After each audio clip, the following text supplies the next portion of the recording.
चलो हेडिंग लिखो आप।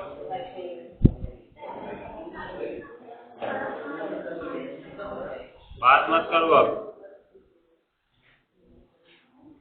कल विरंजक चूर्ण का रासायनिक गुण पढ़ा रहे थे ना, उसमें कहाँ तक लिखवा दिए हैं?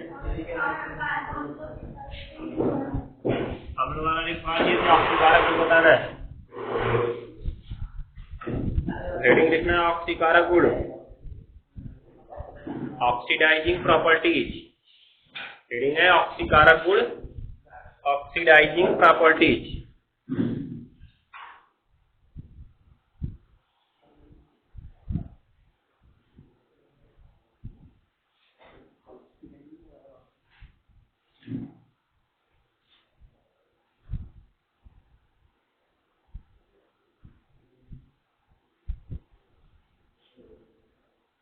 हो गया?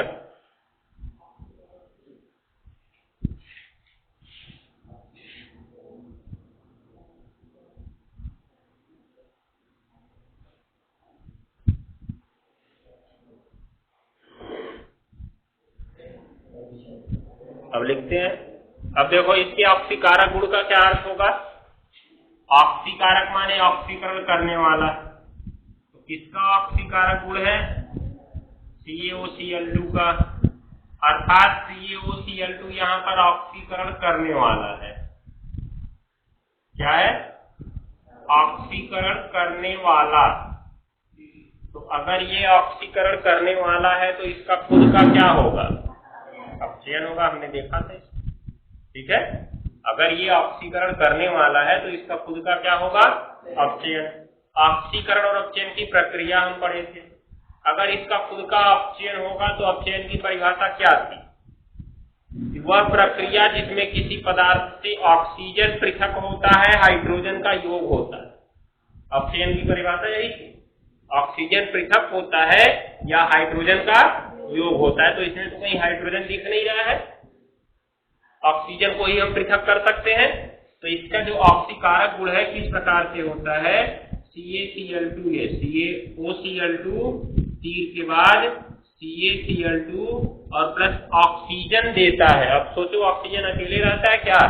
नहीं, तो O2 यहाँ पे नहीं बनाते हैं, ऑक्सीजन परमाणु देता है।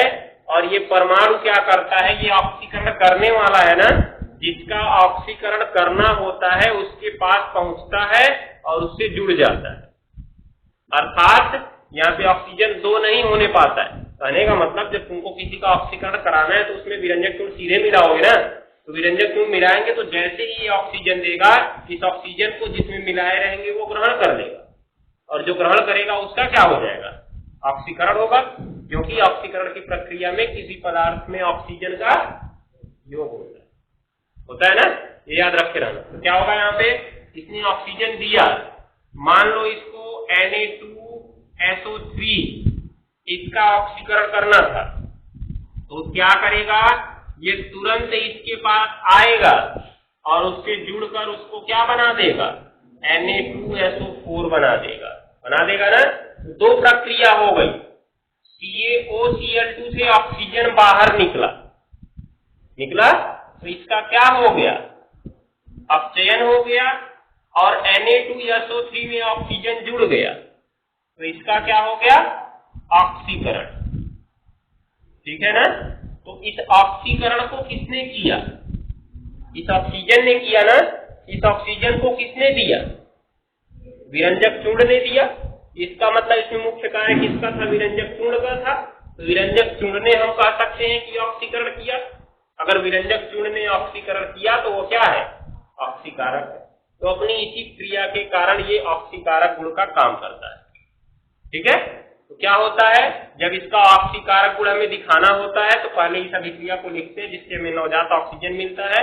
नवजात ऑक्सीजन मिलने के बाद इसको जिसका ऑक्सीकरण करना होता है उसके पास लेके जाते हैं और उससे योग करा देते हैं। हो जाएगा ना, ये काम करना है। तो क्या लिखेंगे हम लोग? ऑक्सीकारक गुण हेडिंग लिख लियो ना, तो लिखो विरंजक चूर्ण अपनी ऑक्सीकारक अभिक्रियाओं में अपनी ऑक्सीकारक अभिक्रियाओं में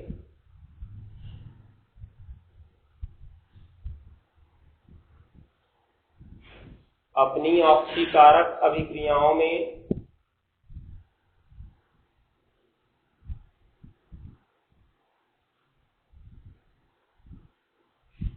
अपनी ऑक्सीकारक अभिक्रियाओं में नवजात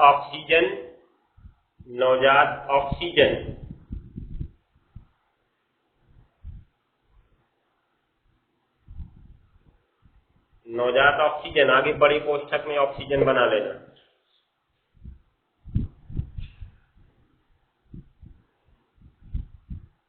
हिंदी में लिखने को बोले तो ऑक्सीजन बनाने को बोले, ऐसे बोले इसको ना।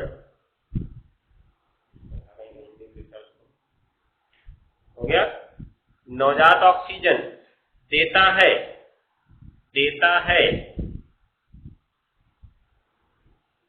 जो दूसरे पदार्थ से जुड़कर उसका ऑक्सीकरण कर देते हैं, जो दूसरे पदार्थ से जुड़कर उसका ऑक्सीकरण कर देते हैं,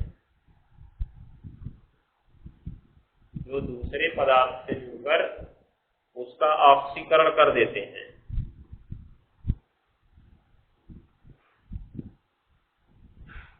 जो दूसरे पदार्थ से जुड़कर उसका ऑक्सीकरण कर देते हैं।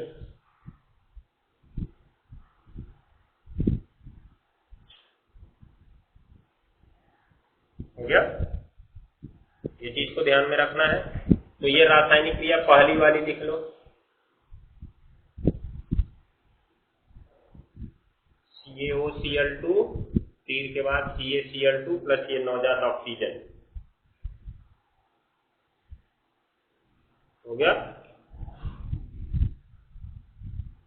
बस ये आगे मत लिखना, इसको नहीं लिखो मत, उसको लिखेंगे और नहीं है। बस इतना लिखना, हम यही बताएंगे कि इसी अभिक्रिया के द्वारा इसके ऑक्सीकारक अभिक्रियाओं की शुरुआत होगी। हम तुमको जिसका भी ऑक्सीकरण पूछेंगे पहले इस अभिक्रिया को लिखना, ऑक्सीजन मिल जाएगा, जिसका ऑक्सीकरण करना उसमें जाके जोड़ देना। सिंपल, रटना नहीं पड़ेगा तुम्हें। जैसे मान लो हमने पूछा यह सोडियम सल्फाइड Na2SO3 को किस प्रकार ऑक्सीकृत करता है, Na2SO3 को किस प्रकार ऑक्सीकृत करता है। तो अगर हम तुमको इसको एक लाइन में लिख दें तो ऐसे लिखेंगे CaOCl2 प्लस क्या Na2SO4 और तीर के बाद क्या होगा 3 होगा। फिर CaCl2 प्लस Na2SO4 ऐसे बनेगा। तो इसको हमको रटना पड़ेगा, पूरा रटना होगा। लेकिन अगर कॉन्सेप्ट तैयार रखो कि क्या करता है, इसमें जो विरंजक चूर्ण होता है पहले अपना ऑक्सीजन छोड़ देता है, फिर वो ऑक्सीजन जिसका ऑक्सीकरण करना होता है उससे जाके जुड़ जाता है। ठीक है। फिर वो ऑक्सीजन जिससे जुड़ना होता है उसके पास जाके क्या हो जाता है, जुड़ जाता है। जैसे यहाँ पे CaOCl2 है, पहले ऑक्सीजन देगा, ये ऑक्सीजन जिसका ऑक्सीकरण करना है उसके पास जाके जुड़ जाएगा। हो जाएगा ना। तो चाहे इस अभिक्रिया को लिख दो, चाहे इन दोनों लाइन को लिखो, दोनों का अर्थ एक ही है। जो तुमको समझ में आए, जो तुमको आसान लगे वो तुम कर सकते हो, हम तीनों लिखवा देंगे। ठीक है ना। तो अब जैसे लिखेंगे इसकी ऑक्सीकरण, इसकी कुछ मुख्य ऑक्सीकारक अभिक्रियाएं निम्न प्रकार हैं। नीचे लिखो काली पेन से, इसकी कुछ मुख्य ऑक्सीकारक अभिक्रियाएं, इसकी कुछ मुख्य ऑक्सीकारक अभिक्रियाएं निम्न प्रकार हैं, निम्न प्रकार हैं।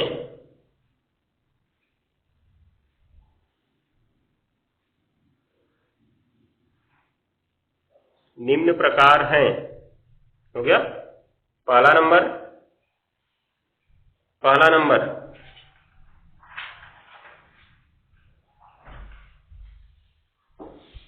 Sodium sulphide Na2SO3, sodium sulphide bracket में Na2SO3, Na2SO3 का ऑक्सीकरण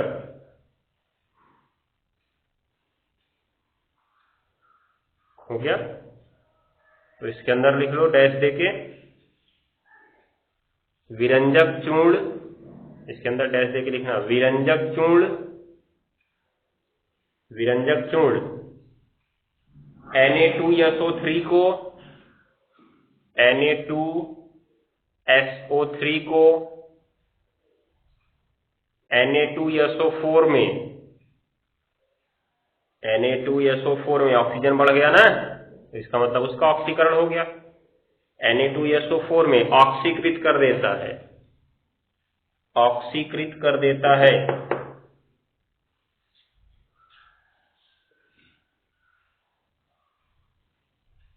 हो गया। तो अब देखो पहले क्या करेंगे, CaOCl2 लेंगे, तीर के बाद CaCl2 प्लस ऑक्सीजन लिखेंगे। अब ये ऑक्सीजन को किसका ऑक्सीकरण करना है, Na2SO3 का करना है, उसके पास जाएगा, उसको ऑक्सीकृत कर देगा। हो गया ना।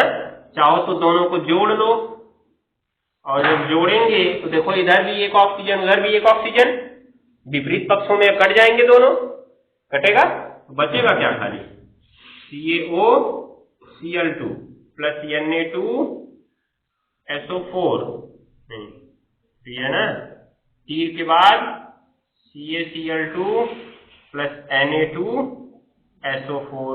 तो चाहो तो तुम यही लास्ट लाइन खाली याद रखो या दोनों लाइन याद रखो, ठीक है, जो तुमको अच्छा लगे वो याद कर लो, जो दिखने में सुंदर हो नोट कर लो। तीनों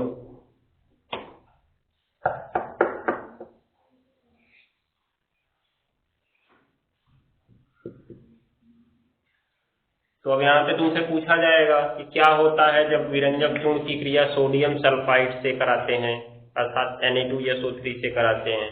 तो इसको याद रख के रहना है कैसे होता है।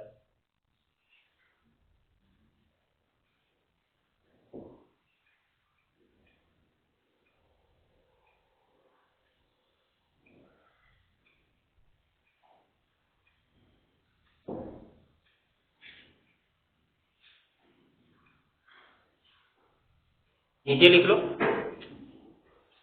ऐसे लिख लो, इसी प्रकार देखो Na2ASO3 का ऑक्सीकरण, इसका तो एकदम आसानी से बता सकते हो किसमें करेगा। Na2ASO3 का ऑक्सीकरण किसमें करेगा, अरे SO3 था तो किसमें किया, SO3 को किसमें बदला, SO4 में। ASO3 को किसमें बदलेगा, ASO4 में। कोई परेशानी नहीं होनी चाहिए, ठीक है। क्या हो जाएगा, CaOCl2 प्लस Na2ASO3, तीर के बाद CaCl2 प्लस Na2ASO4, बस ऐसे कर लेना, हो गया ना। इसका नाम क्या, ये सल्फाइट, ऑक्सीजन कम था ना इसमें तो आइट लगेगा, इसमें ऑक्सीजन ज्यादा है तो एट लगेगा। तो नाम तो लिखे नहीं इसको, गधे हो तुम लोग, इसका नाम तो पहले हेडिंग में ही बोले थे, सोडियम सल्फाइट, और इसका नाम सोडियम सल्फेट।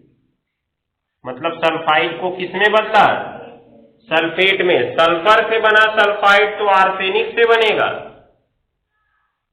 आर्सेनाइट। सल्फर से बना सल्फाइड तो आर्सेनिक से बनेगा आर्सेनाइट, नाइट ट रहेगा, ड नहीं। तो ये क्या है, सबने तो पहले सोडियम ही लगा हुआ है, और सल्फाइड की जगह यहां पे क्या हो जाएगा, आर्सेनाइट।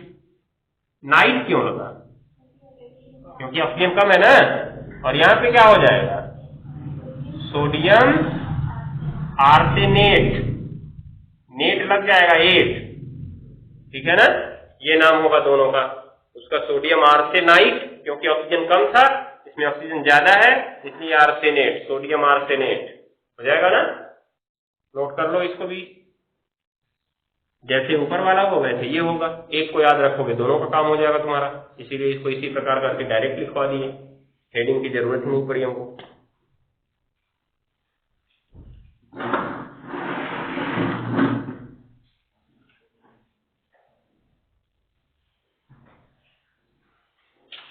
नीचे लिखो दूसरी हेडिंग, मतलब उसमें पहला नंबर लिखे थे ना सोडियम सल्फाइड का ऑक्सीकरण, इसमें लिखो lead oxide, lead oxide, lead oxide, lead oxide, कोष्ठक में लिख देना PbO, PbO का ऑक्सीकरण, का ऑक्सीकरण,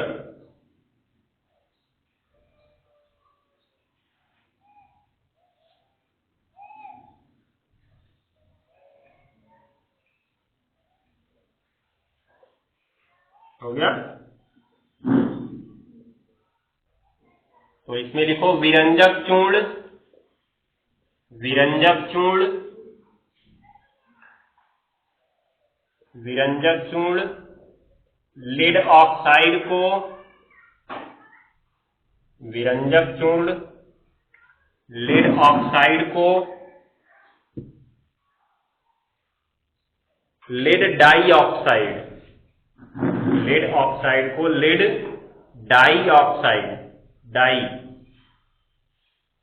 लेड डाई ऑक्साइड,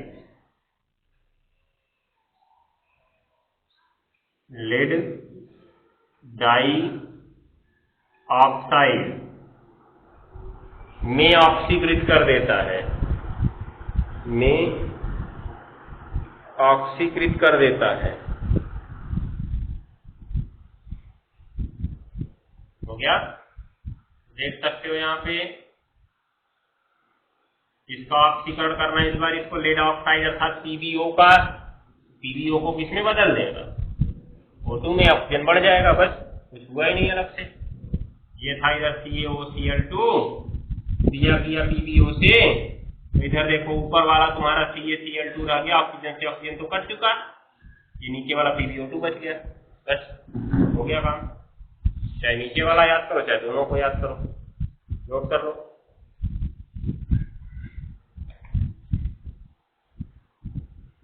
जिसका भी ऑक्सीकारक गुण पढ़ेंगे ये समझ लेना वो ये वाला ऑक्सीजन अवश्य देगा, ठीक है।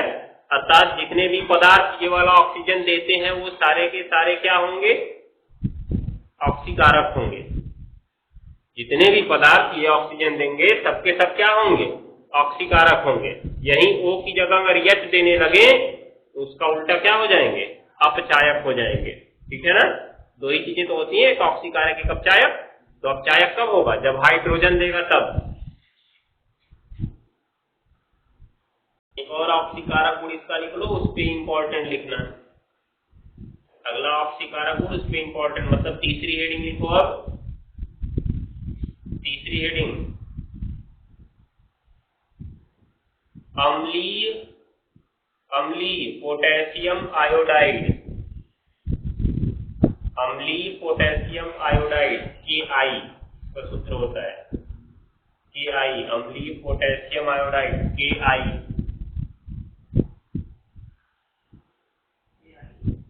Ki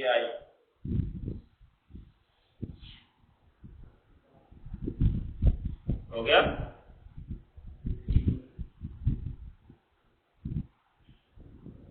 का ऑक्सीकरण, का ऑक्सीकरण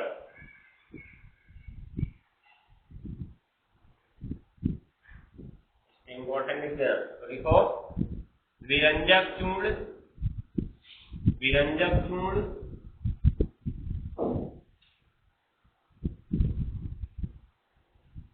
विरंजक चूर्ण अम्लीय पोटेशियम आयोडाइड को, अम्लीय पोटेशियम आयोडाइड को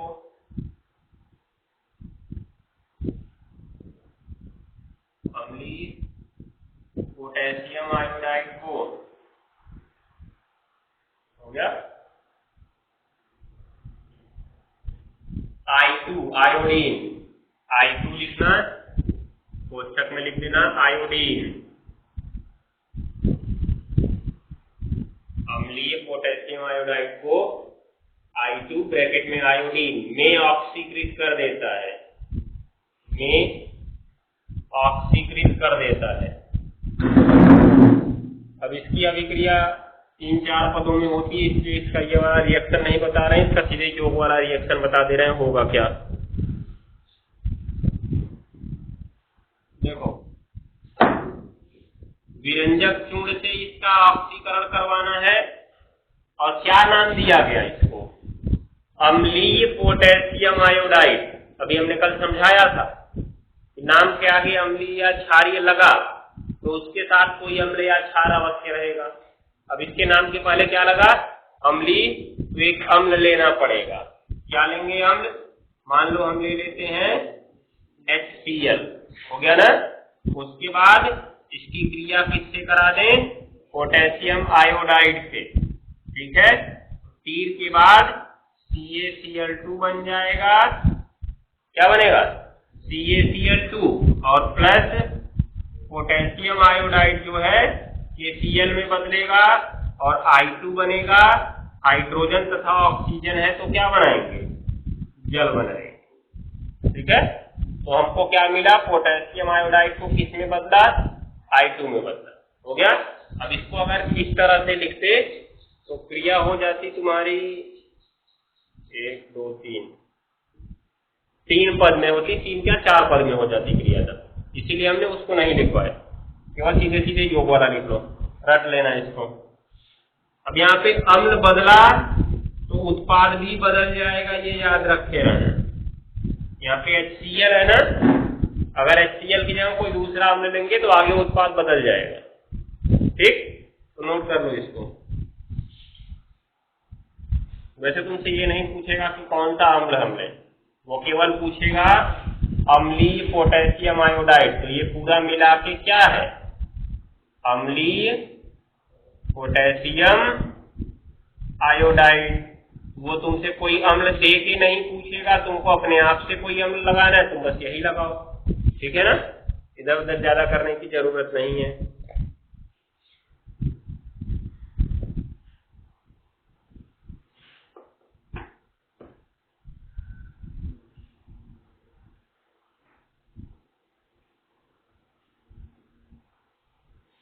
CaOCl2 plus HCl plus Ki, तीर के बाद CaCl2 plus KCl plus I2 plus H2O।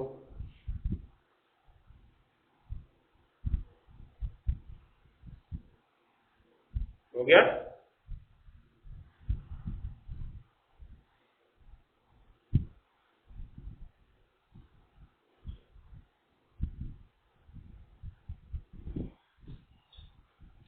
ऑक्सीकारक गुण के बाद अगली हेडिंग, ऑक्सीकारक गुण कौन सा नंबर था,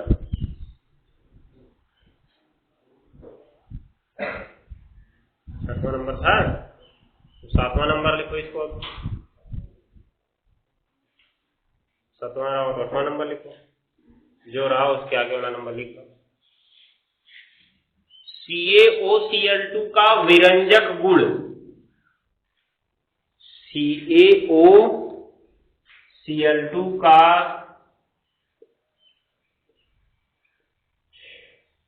विरंजक गुण,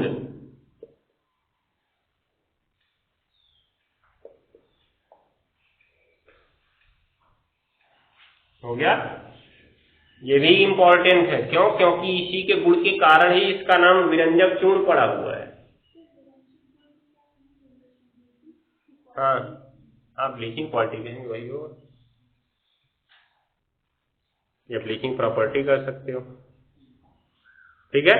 ध्यान देना, इसका नाम विरंजक चूर्ण इसकी इसी क्रिया के कारण ही पड़ा हुआ है, ठीक है। विरंजक गुण का मतलब रंग उड़ाना, तो इसका प्रयोग पदार्थों का रंग उड़ाने में भी किया जाता है। कैसे होता है, किस अभिक्रिया से होता है, इसको हम लोग नीचे पढ़ते हैं। अब लिखो,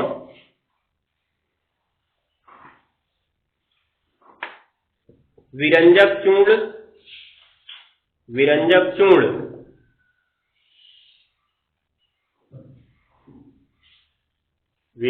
चूर्ण तनु प्रबल अम्ल की उपस्थिति में, तनु प्रबल अम्ल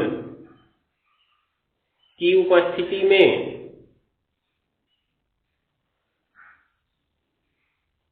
तनु प्रबल अम्ल की उपस्थिति में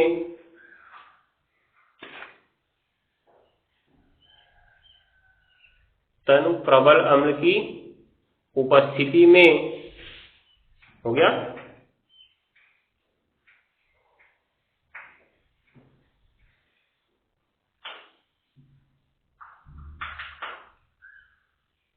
हाइपोक्लोरस अम्ल, हाइपोक्लोरस अम्ल,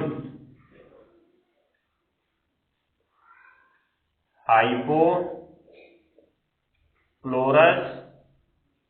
अम्ल, सूत्र लिख लेना इसका HOCl। OCl पे कौन सा आयन होता है? माइनस होता है ना, तो HOCl हाइपोक्लोरस अम्ल बनाता है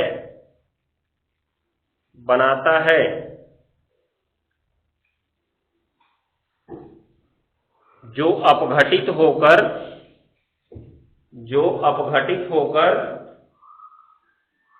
नवजात ऑक्सीजन देता है, जो अपघटित होकर नवजात ऑक्सीजन देता है।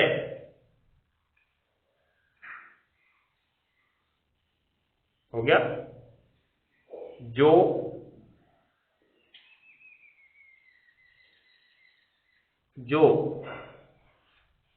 हो गया पदार्थों का रंग उड़ाने का कार्य करता है, जो पदार्थों का रंग उड़ाने का कार्य करता है।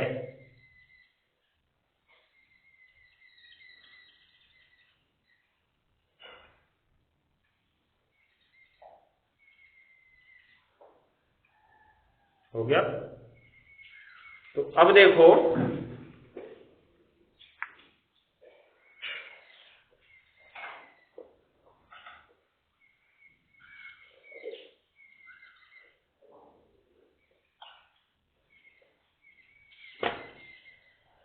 इस क्रिया में दो तरीके छिपे हुए हैं।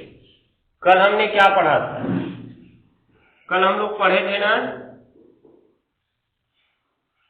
विरंजक चूर्ण की अम्लों से क्रिया पढ़े थे। तो क्या पढ़े थे? H2SO4 से इसकी क्रिया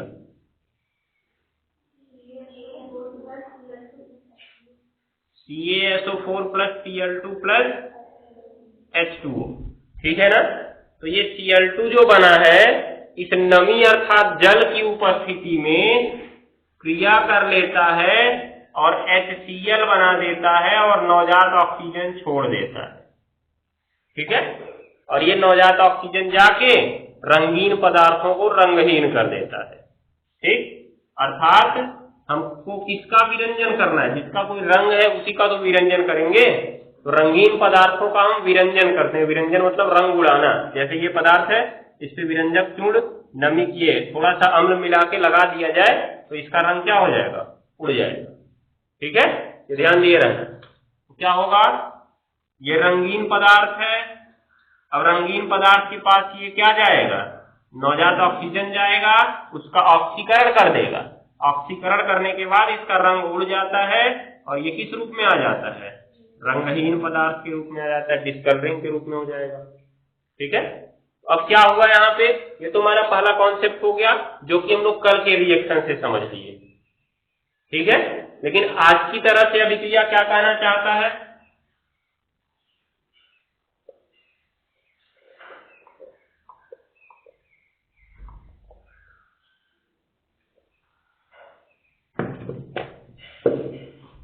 आज के कॉन्सेप्ट में हमको ये कहा गया कि जो CaOCl2 है तीर के बाद किससे क्रिया करेगा? H2SO4 से क्रिया करेगा, ठीक है। तो क्या बनाता है? CaSO4 तो बनाएगा ही, और साथ में बनाता है HOCl, ठीक है, और फिर क्या बनाता है CaCl2, और ये जो HOCl होता है वो टूट जाता है किसमें, किसमें टूटेगा, HCl में और नवजात ऑक्सीजन में। ये नवजात ऑक्सीजन जाता है रंगीन पदार्थों के पास और उसका ऑक्सीकरण कर देता है तथा उसको क्या कर देता है, रंगहीन कर देता है। हो गया ना ये प्रकार से। तो कौन सी अभिक्रिया ठीक लग रही है? आसान कौन सी है? नीचे वाली अभिक्रिया आसान लग रही है, सिंपल है, तो इसको हम लोग समझ सकते हैं। तो ऊपर वाला छोड़ दो।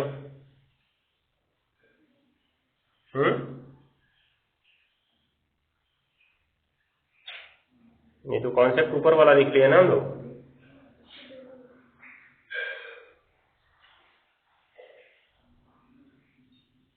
पहले ऊपर वाला लिख लो, तब फिर से नीचे वाला भी लिखवा देते हैं, जो तुमको आसान लगेगा वही कर लेना। ये वाला,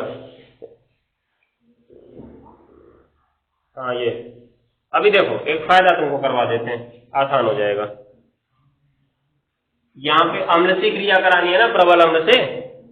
H2SO4 लेने के बाद दुविधा उत्पन्न हो रही है कि CaSO4 भी बना रहा है, CaCl2 भी बना रहा है। इससे बढ़िया हम यहाँ पे HCl ही ले लेते हैं।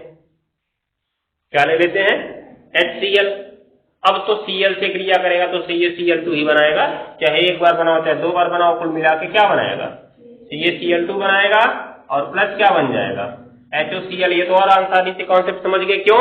क्योंकि इसका ऑक्सीजन निकला इस HCl के पास चला गया ना, तो उसने HOCl बना लिया, बनाया, और उसके बाद क्या बन गया, यहाँ पे CaCl2 बन गया। अब जो HOCl बना ये अस्थाई नहीं होता है, अस्थाई होता है, जो कि टूट जाता है, और टूटता किसमें है, HCl में और नवजात ऑक्सीजन में। ये नवजात ऑक्सीजन रंगीन पदार्थों का क्या कर देता है, ऑक्सीकरण करके उन्हें क्या बना देता है, रंगहीन बना देता है। हो गया, तो ये वाला लिख लो। हाँ वो इसी प्रकार का होता है, उसमें ब्लीचिंग पाउडर में एसिड मिलाया गया होता होगा थोड़ी मात्रा में, इसीलिए उसको कहते हैं कि रंगीन कपड़े पे नहीं प्रयोग करना चाहिए। रंगीन कपड़े प्रयोग कर दिए वो भी सफेद हो जाएगा।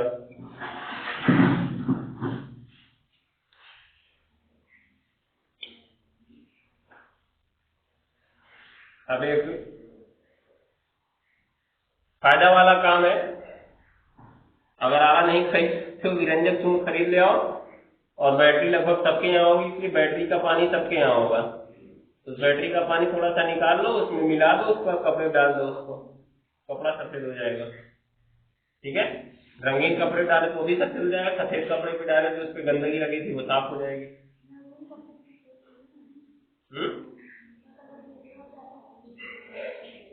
अरे सफेद होने का मतलब एकदम सफेद व्हाइट थोड़ी दिखेगा, वो सफेद, उसका रंग उड़ गया समझ लो, सफेद ही दिखेगा। अभी हम इनके यहाँ गए थे, सचिन के यहाँ कपड़ा लेने गए थे, वो हमको एक जीन्स दिखाया, कहे सर जी देखिए ये कोई लेके गया था, 3 दिन के बाद लेके आया, कहा इसका रंग उड़ गया है। अब कोई भी कपड़ा होगा 3 दिन के अंदर एकदम जीन्स के रंग में था, वो 3 दिन के बाद लेके आया एकदम सफेद था। वो सफेद होने का मतलब वो जीन्स के रंग में दिखने जैसे सफेद वाला जीन्स नहीं आता है, उस तरह का दिख रहा था। तो इसका मतलब है वो लाके तो वापस कर दिया। ऐसा नहीं हो सकता कि अगर एक बार तुम धुल दो तो पूरा रंग उड़ जाएगा। संभवतः कोई दाग लगा होगा, उसने वही डाल दिया होगा, विरंजक चूर्ण या रिनारा डाल दिया होगा, उसका पूरा रंग उड़ गया होगा। अब वो फायदा उठा लिया, 3 दिन अभी हुआ था, ला के वापस कर दिया। तो ऐसा नहीं है कि अचानक रंग उड़ जाएगा। अब ये नहीं है तुमको एकदम सफेद हो जाएगा, जो सफेद वाला कपड़ा पहनते हैं सफेद शर्ट की तरह बन जाएगा वो। अरे उसका रंग उड़ गया, जिस तरह का जिस रंग का था उस रंग का नहीं दिखेगा हमें।